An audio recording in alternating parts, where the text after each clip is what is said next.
Tonight, questions over new recommendations regarding when women ought to get mammograms. The American Cancer Society bumping the recommended age to 45 instead of 40.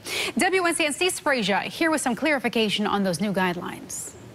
Women are confused of what to do. The American Cancer Society now recommends mammograms starting at age 45 instead of 40, and that women 55 and older should cut back to screenings every other year. The guidelines for women getting mammograms on devices like these are for women of average risk. And doctors say for some, those guidelines just don't apply. Guidelines or recommendations are not absolutes. They're just things possibly to follow. Sort of like how many fruits and vegetables do you need a day? A mammogram saved the life of Pam Cole. I had an annual screening for my mammogram. I have no family history, had no idea that I was at risk in any way. But sometimes breast cancer is found before a mammogram.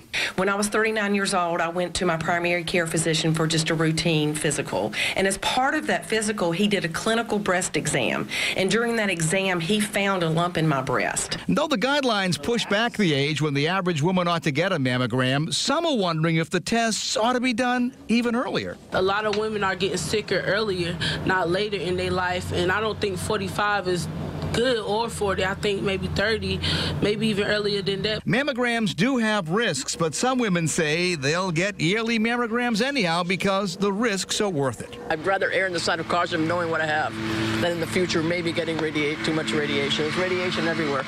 My cell phone. I worry more about my cell phone than my mammogram. Right now, the mammogram is the only tool that doctors have, and they say it's really not perfect. They say they need to come up with something better that will help detect breast cancers. I'm Steve Spraja, WNCN News.